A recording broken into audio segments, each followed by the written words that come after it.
3, 2, 1.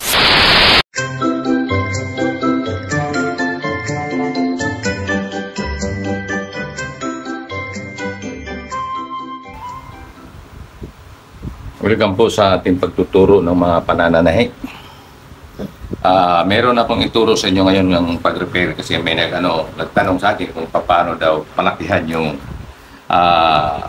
maliit na baywang. So katulad nito, may ginawa na ako, dalawa kasi itong ginawa ko muna bago ko ipakita na ito ay nagawa ko na ito yung ginagawa ko.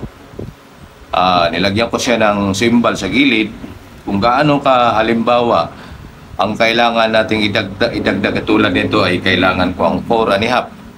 So yung 4 and a half, so maggawa ka dito ng 2 and 1/4 na saka sa kabila 2 and 1/4. Pagkatapos yun ang iyong idudugtong. Kagaya nitong pagkadugtong. Yan, parang B, para siyang B, ano? Tapos ang dugtong mo naman sa likod para makuha mo yung kailangan mong 4 and a half, dito ka magdudugtong sa likod. Yan. Para walang ano dito kasi magdudugtong ka rin dito sa waistband eh. So dito tayo magdadagdag sa likod ng ganito, dito tayo magdudugtong para hindi yung isasabay natin dito. Mas magandang dito sa likod dahil mas magandang tingnan siya. Saka accurate ang mga trabaho pagka mga ganito. So ang gagawin lang natin ay kailangan magtabas tayo ng ganito. So itong isang aking gagawin ay ano to eh. Ayan, kapareha sila na tela. At ang kailangan ko dito ay 5 inches. So, kailangan kong gumawa ng 2 and a half sa kabila at 2 and a half din sa kabilang side. So, both side meron siyang 2 and a half inches. So, pabuuhan ay 5 inches. So, meron na rin akong hinanda na para idugtong sa likod na ito ay 5 inches. Yan. At yan o, 5 inches yan. Yun ang idudugtong ko mamaya sa likod. At kahit hindi ko ipakita ang buong video nito, basta ang mahalaga na ipaliwanag ko sa inyo na kung saan dapat natin ilalagay itong ating dinudugtong. Pero pagkatapos kong maidugtong ito, pakita ko naman Pakita ko naman yung iba. Yung kung may mga video lang na hindi ko siguro maipakita. Pero ito, katulad nito na ginawa ko, pakita ko to na ganito ang gagawin natin. So hindi tayo magtatagal, magsisimula tayo. Ganito kagad ang ating pagsisimula. Yung ating na-prep o na-ready na, dito tayo kagad. Sa front panel tayo kagad unang maglalagay. Sa front panel agad. Yan. Dito tayo sa front panel. Ang haba nitong aking ginagawa ay 10 inches. Yung aking dinudugtong kasi masigit hanggang sa balakang niya. Kailangan kong mahaba para lumuwag pati balakang. Gandahan lang tayo. Niluwagan ko ito hanggang baba.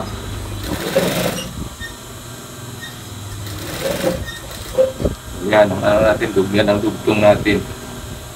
Hanggang baba tayo. May bandang hita, banda. Ipipihan natin. Paluwagin natin pang hanggang sa may hips. Kailangan ang ating dugtong ay mahaba din. Yan. So yan, dito tayo sa kabilang side naglagay sa front side. Ito sa left side na front. Dito na naman tayo sa isa. Dito na naman tayo sa front right side. Ito na naman yung idudugtong natin. Yung isa na naman na tinabas natin na mayroong lapad na 5 inches. Yan, 2 and a half sa kabila, 2 and a half sa kabila. So ito. Natin, ang gagawin natin. Pinalansa ko na nga rin ito kasi medyo hindi maganda ang lapat. Nagkakulubot-kulubot kaya pinalansa ko na rin siya. Kaya medyo pagka mga ganitong gawa, pagka talaga medyo masilan, so para masatisfy ang ating customer, kailangan natin pagdagaan na kung ano ba may mga kulubot, ilapat natin yung mga kulubot sa pamamagitan ng pagtansa para hindi tayo mahirapan mismo na gumagawa. At saka ang resulta pati napakaganda. Ang hanap kasi natin yung magandang resulta na ang ating customer ay mas masayahan sa ating ginagawa, masatisfy kumaga. Kasi mahalaga dito yung bayad na binabayad nila sa atin ay matutumbasan. Yan. So nakita nyo na kinapit ko na magkabilaan. Katapos nating makabit magkabilaan, ito yung ating i-aging. I-aging natin. Ang pag-aging nito, nakaganyan, nakaharap yung nasa harap natin yung may bulsa. Kaharap natin para nasa tamang side tayo sa pagbaling natin mamaya. So, aging tayo. Hindi ko na ipakita ang pag-aging. So ngayon, ang gagawin natin, sinatapos natin ma-aging, pakita ko na naman sa inyo ang pagkabit ng back.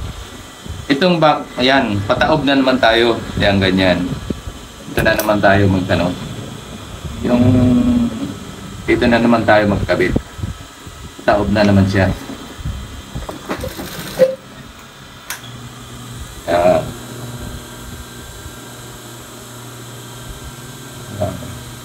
Meron akong magnet guide para pang-guide ko yan, permanenteng lakad.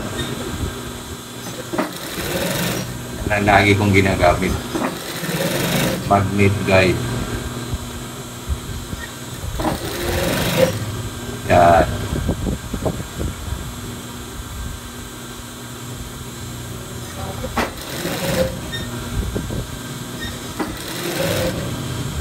So hanggang sa may baba, dito tayo hanggang.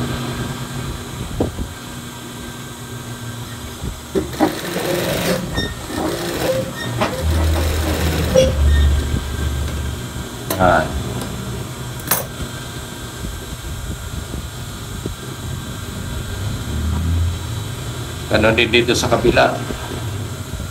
Baba na naman tayo magsimula, paakyat na naman tayo.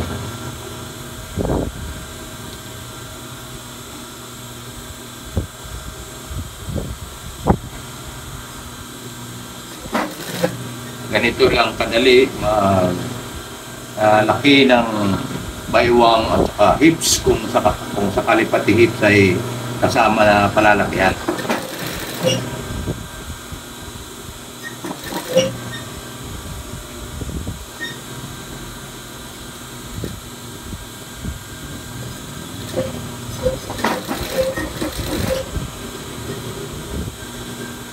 Check natin ito sa taas kung magkapantay ba. Kung hindi ganong pantay, kunting hila-hila lang para magpantay siya. Kapag magandang pagkatrabaho, kahit panglakad, pwede. Huwag lang i-insert. Hindi makita yung dugtong. Hindi rin, pakita ang dugtong. Parang design lang naman ito siya eh. Yan, natapos na. So, kung paano natin ginawa sa front na in-aging natin, i-aging din natin ito ng back. I-aging din natin. Yan. I-aging din natin. Hindi ko na rin ipakikita ang pag-i-aging. Ito, hindi kita yung ating dinugtong kasi pareha sila ng tela. Pero dito sa loob, ayan, kita siya na may dinugtong tayo. Ayan, may mga aging eh. Ayan. Yan ang mga dinugtong natin. Pero, ayan o, di makikita dito sa labas. Pero sa isa na ginawa ko na pakaibang tela siya, isla parehas ng hugis. Ayan, kitang-kita na may dugtong tayo. Yan. Pero ito, hindi siya halata. Kaya pwede itong suotin kahit panglakad. Yan, di ba halata na dinugtungan eh. So ngayon, ang gagawin natin, kasunod natin na operation ay ito, idudugtong na natin itong yung para lumuwag din itong So pinagkalas ko na, hiniwalay ko na sa gitna, dito sa may bandang gitna na to, hiniwalay ko na. Yan, hiniwalay ko na ito sa gitna. So atin na nitong idugtong ang yung kailangan natin na 5 inches para lumuwag siya. So ipakita ko to Yan, dito tayo magdudugtong ngayon. Yan.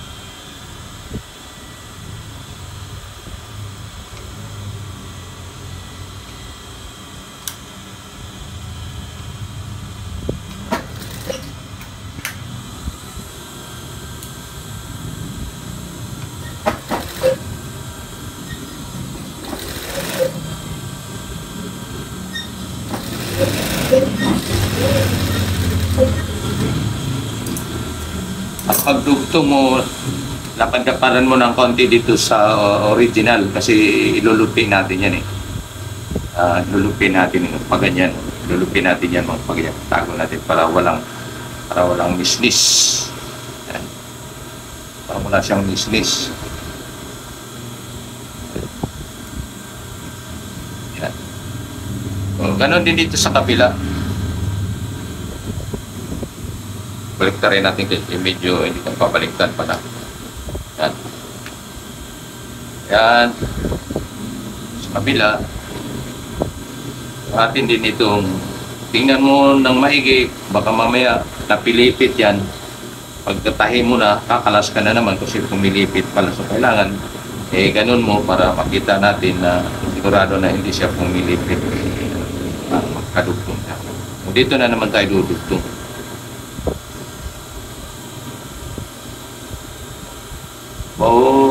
5 inches.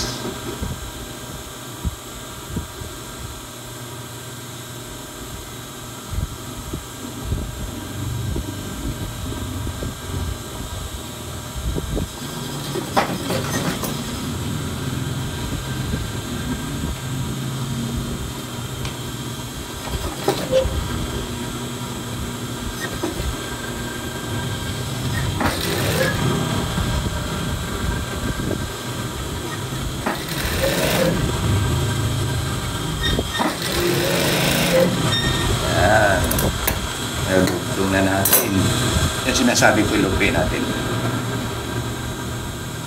Mahilig ako mag-stinats para walang hassle. Kaya kumbaga, tulad dito, lupin natin dyan. Lupin natin sa pagkanyan. Para sigurado.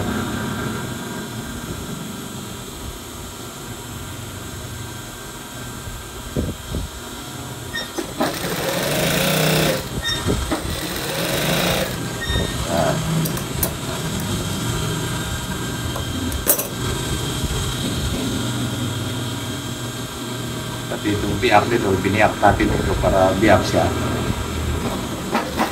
Stinas din natin.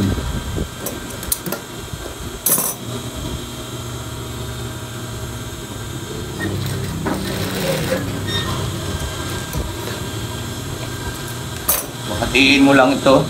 Gawin mo siyang hati. Ito na hati, tandaan lang natin sa gitna. Yan natin ang guhitan natin sa gitna. Pinagguhitan. Kasi yung pinagguhitan, yan ang isentro natin. Yan. Ito yung isentro sa dugtungan ng baksim. Yan.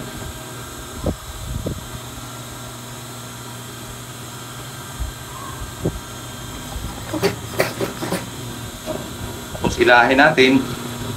Kumbaga check natin kung hindi ba siya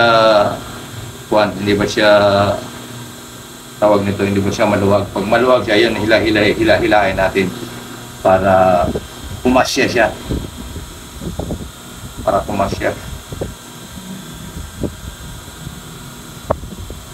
Ay.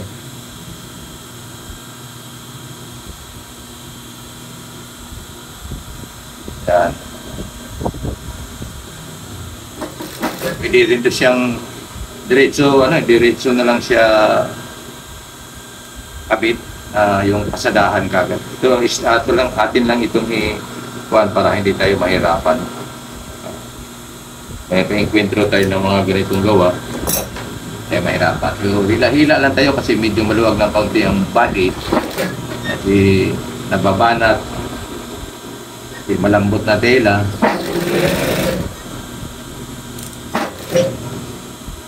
Kunting luwag siya. Kunting ba natin tayo.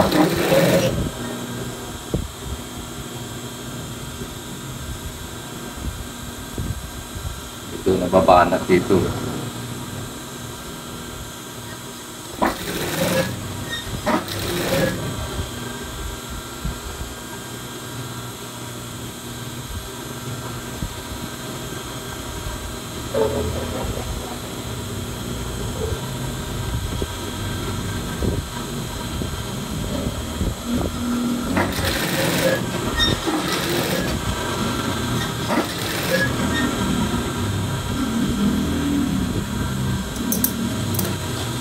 Bilayan din natin sa kabila. Bilayan natin sa kabila. Kaya pala medyo sa kabila, sakto lang. Ulitin natin to dito. Kaya pala, kasi pwede ito diretso pasada na lang kagad. Mabuti siguro diretso na lang natin. Ulitin natin. Galin muna natin to. Ganito talaga ang trabaho. Minsan meron tayong hindi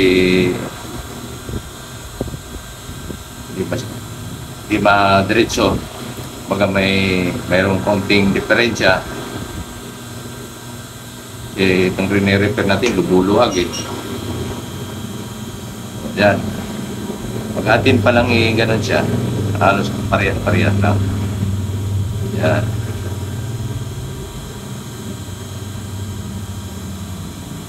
May konting kaluwagan lamang. Yan. So, pwede ito siyang idiretso natin pag pwede natin idiretso pag ganyan. Atin lamang itong lupiin ng maigi. Para pag idiretso natin siya ng tahig, hindi siya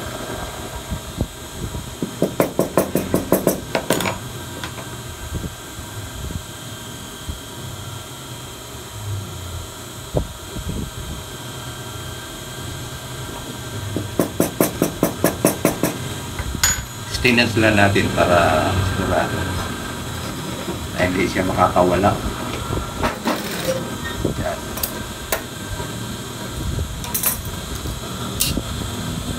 Pwede ito kasing diretso siya. Ganang subo agad.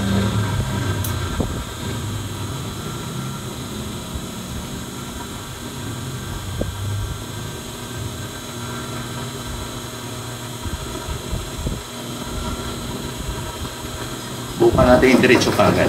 Diretso na siya.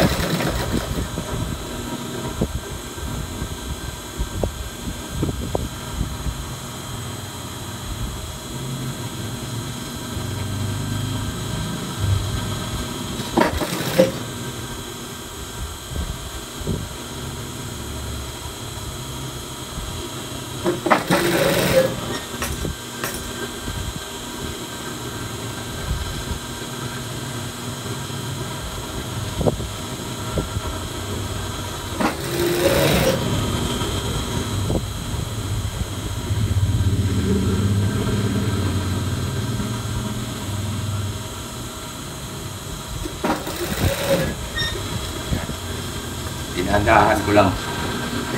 Dinereach natin.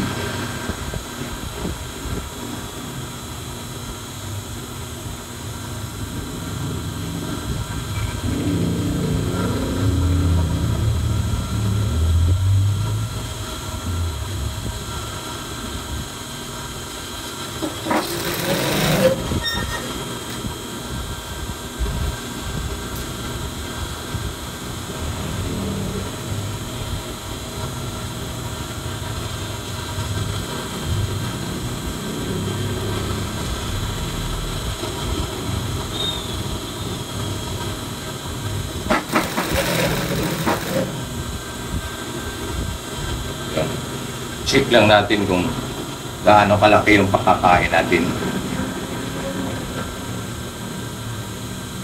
Gaano kalaki ang ating tutulak.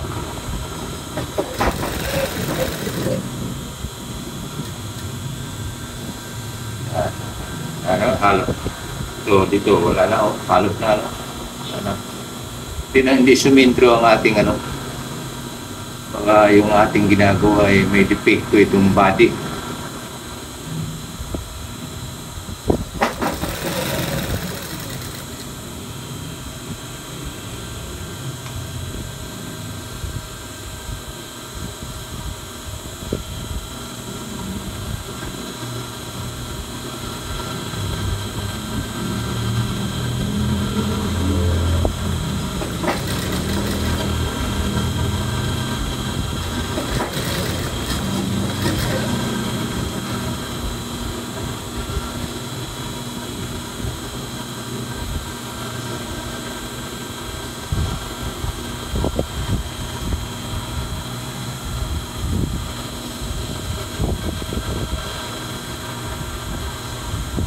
mahirap magpisil mga makadyak, magdiritso. Pero tiyagaan lang to na trabaho. Para lang sa ikagaganda ng ating trabaho, kailangan lang natin pasensya. Pasensya. Kasi pag di tayo mapasensya dito, hindi natin matatapos ng ating gawa.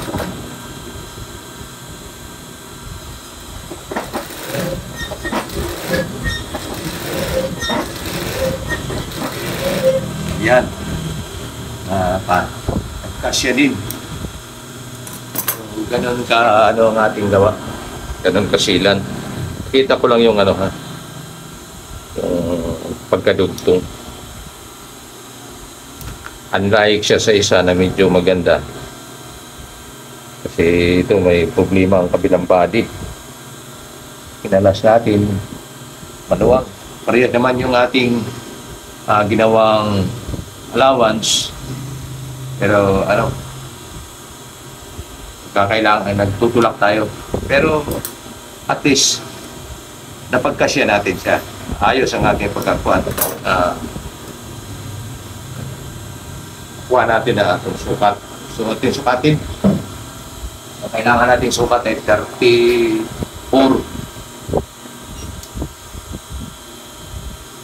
34. Yan, hanggang dito sa may butones. So, 34. Yan, hanggang dito. Eh, nasa gilid-gilid dito yung button hole, nababa na pa. Kaya, kuha natin yung sukat. So, tingnan natin kung wala bang bagsak sa likod. Ayaw, walang bagsak. So, dudublihan na natin. Kasi parang dubli pasada ito eh. Dudublihan na natin. Pangbahay lang daw niya ito eh. Kaya, hindi naman ito gano'ng pasilan. Dudublihan natin dito para matibay. Tapos na ito mga kapadyak. Mahalaga nito, yung pinaka-proseso na ating ginawa, yun ang aking naituro. Na yun ang gagawin natin para makuha natin ang pagdudugtong. Kasi may nagtatanong sa akin, isa sa mga subscriber natin, kung paano daw magpalaki ng baywang, ng maliit na baywang ng pantalon. So yun ang payo ko. Yun ang aking binigay sa akin Panginoon na talento na dito tayo sa gilid dugtong ng sa body, pero pagdating sa waistband ay dito tayo sa likod. Itong isang ating paliwanag kasi makikita yan dito ako sa bandang likod nagdudugtong pagdating na sa waistband, pero pagdating sa body dito ako nagdudugtong sa magkabilaang side. Yan left side at saka sa right side meron akong dugtong kasi yung kailangan ko dito ay 4.5. So yan 2 in 1/4, sa kabila din ay 2 in 1/4. So yun ang kabuuhan kong ang resulta na nakuha ko yung sukat na 34. So ngayon, maraming salamat sa inyong panonood sa aking video at naway inyong natutunan ito ang pag-repair ng pantalon na medyo masikip sa may-ari na kailangan luwagan. Ulitin ko, dugtong lang sa gilid, dugtong sa gilid. Kung ilan ang kailangan, magporma lang tayo ng letter B. Parang ganun. Yan, ganun, parang ganyan. Kung kailangan natin ay 9 inches ang ating gagawin. Kung halimbawa ay mga 1 inch lang, pwede na yan pwede mga 4 inches. Mga ganun. Depende lang sa haba. Sa laki ng idudugtong natin. Para huwag lang sumagwad tingnan nga magkukuntil siya o magbubukol. O kailangan tayo mismo din ang gumagawa. Meron tayong malawak na pag-iisip na sa ating ginagawa ay hindi ba nagkaroon ng depekto. So, yun ang aking payo. At naway inyong maunawaan at yung masubaybayan itong aking itinuturo para makuha ninyo ang paraan kung paano magpaluwag sa baywang ng pantalon na medyo masikip sa may-ari. So maraming salamat sa inyong panonood sa sunod na video ulit.